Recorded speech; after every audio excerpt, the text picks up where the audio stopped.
Greetings to you in the matchless name of our Lord and Savior Jesus Christ. ஒரு ஊரில் ஒரு ஏழையான ஒரு மனுஷன் இருந்தார். அவர்கிட்ட வேலை என்னன்னா, காலையிலேருந்து ஒரு மூட்டையை எடுத்துக்கிட்டு வீட்டுக்கு போய் எனக்கு ஒரு புடி அரிசி தாங்க, எனக்கு சாப்பிட்றதுக்கு வேணும்னு சொல்லிட்டு அரிசியை கேட்பாரு. அந்த அரிசி அவங்க ஒரு புடி கொடுத்தோன்னே அதை எடுத்து அவர் மூட்டைக்குள்ளே வச்சுக்குவார். அது மாதிரி சாயங்காலம் ஆனோன்னே அந்த மூட்டையே நிறைஞ்சிரும். அந்த அரிசியை எடுத்துகிட்டு அவர் வீட்டுக்கு போயிடுவார்.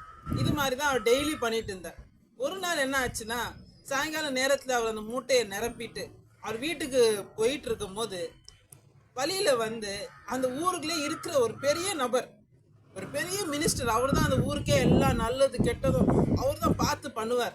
அவர் வந்து வழியில் வந்துட்டு இருக்கிறத வந்து இந்த ஏழையான மனுஷன் வந்து பார்த்துட்டு சந்தோஷப்பட்டார். ஏன்னா இவ்வளோ பெரிய ஆளை இன்னைக்கு சந்திக்க போகிறோமே, அவர் நம்மளுக்கு நிறையா காசு, அதுக்கு என்னென்ன நம்மளுக்கு தேவையான பொருட்களோ கொடுப்பாருன்னு நினச்சிக்கிட்டு இவர் நின்றுட்டார்.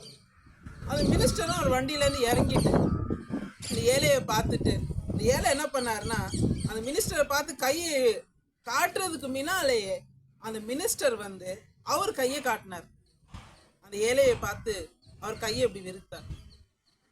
அந்த ஏழை மனுஷனுக்கு வந்து எதுவுமே புரியவில்லை. அவன் என்ன நினைச்சான்னா, ஐயோ நான் இவர்கிட்ட இருந்து ஏதாவது வாங்கலான்னு பார்த்தா இவர் நம்ம கிட்ட கேட்குறாருன்னு சொல்லிட்டு ஒரே குழப்பம் ஆயிடுச்சு. அவர் அரிசியை வந்து இருக்கிறது அரிசி தான், அதை போய் கொடுக்கறதுக்கும் மனசு இல்லை, கொடுத்தா கம்மியாயிருமோ அப்படின்னு சொல்லிட்டு ரொம்ப யோசனை பண்ணதுக்கப்புறம் அந்த மூட்டையிலேருந்து ரெண்டு அரிசியை எடுத்து அது மினிஸ்டர்கிட்ட கையில் கொடுத்தார். மினிஸ்டர் பார்த்தார், அவர் கொடுத்தது ரெண்டு அரிசி. லைட்டாக சிரிச்சுட்டு அவர் திரும்பி அவர் வண்டியில் ஏறி போயிட்டார். அந்த அரிசியை ரெண்டு அரிசி எடுத்துக்கிட்டும் போயிட்டார். இந்த ஏழை மனுஷனுக்கு திரும்பி வீட்டுக்கு போகிற வழியில் வந்து ரொம்ப துக்கம். என்ன துக்கம்? 2 அரிசி குறைஞ்சிடுச்சுன்னு ரொம்ப துக்கம்.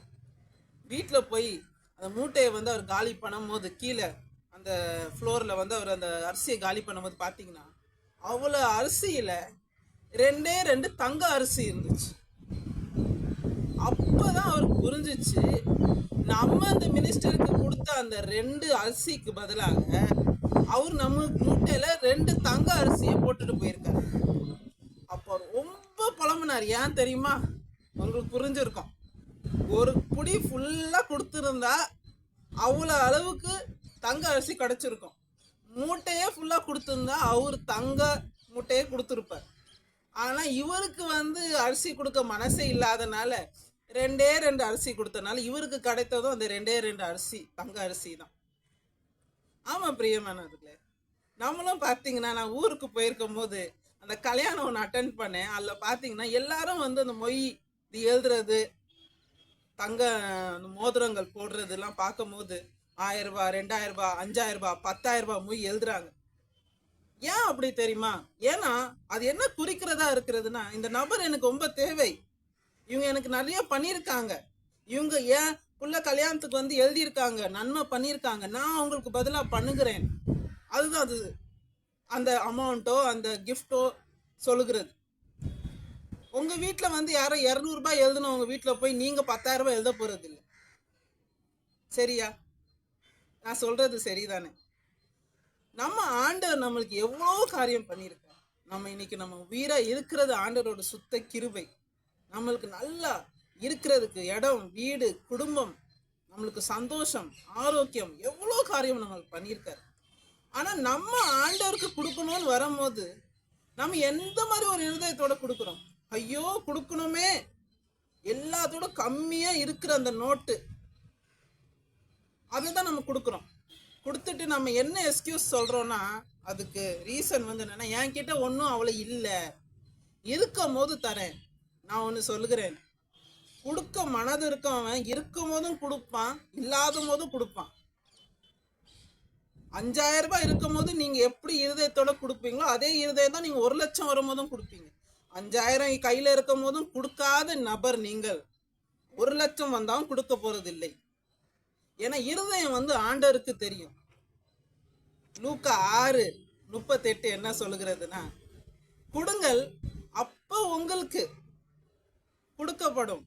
எப்படி கொடுக்கப்படும்னா, அமுக்கி சறுக்கி அது ஃபுல்லா ஷேக்கன் டுகெதர் உங்களுக்கு மடியில் வந்து போடுவாங்க. ஏன்னா எந்த அளவுக்கு நீங்கள் அதை மெஷர் பண்ணி அதை நீங்க எவ்வளவு அளவு எடுத்து நீங்க கொடுக்குறீங்களோ அந்த அளவு தான் உங்களுக்கு எடுக்கப்படும். நீங்க சின்ன அளவுல கொடுக்கும் போது ஆண்டவர் பெரிய அளவுல உங்களுக்கு கொடுக்கணும்னு நீங்க எதிர்பார்க்க முடியாது. 2 கொரிந்தியர் 9:6 என்ன எழுதியிருக்குதுன்னா, சிறுக விதைக்கிறவன் சிறுகதான் அறுப்பான், பெருக விதைக்கிறவனும் பெருக அறுப்பான். அதே மாதிரி நீதிமொழிகள் 3:9-10 என்ன எழுதியிருக்கோம், நீங்க உங்களோட பொருட்கள் மூலியமா ஆண்டவரை நீங்க கனப்படுத்துங்கன்னு எழுதியிருக்கு. பைபிள்ல உங்களுக்கு பண தேவை, பொருளாதார தேவை, அந்த தேவைகளுக்கு ஜெபிங்கன்னு நீங்க வார்த்தையை பார்க்க முடியாது. ஃபினான்ஷியல் பிளெஸ்ஸிங்க்கு ப்ரேயர் பண்ணுங்கன்னு இல்லை. ஃபினான்ஷியல் பிளெஸ்ஸிங்க்கு பைபிள்ல என்ன எழுதிருக்கு தெரியுமா, கொடுங்கள் அப்போ உங்களுக்கு கொடுக்கப்படும். நீங்க கொடுக்கும் போதுதான் ஆண்டவர் உங்களுக்கு கொடுப்பார். ஏன்னா அந்த விதையை போடும் போது அந்த கனி வரும். அதுதான் பைபிள் பிரின்சிபல். நான் இப்ப சொல்லி கொண்டிருக்கிறது என்னோட தனிப்பட்ட கருத்து இல்லை, ஆண்டவர் சொல்லுகிற வார்த்தையை நான் சொல்லுகிறேன். உங்களுக்கு ரொம்ப நாளா நீங்க இந்த காரியத்துல எனக்கு அந்த பண பற்றாக்குறை இருக்கிறது நீங்க நினைச்சீங்கன்னா, நான் ஜெபிச்சுட்டு இருக்கேன்னா இதுக்கு பதில் வரலன்னா, அந்த பண தேவைக்கு ஜெபம் இல்லை, நீங்க கொடுக்க வேண்டிய இடத்துல நீங்க கொடுக்கணும்.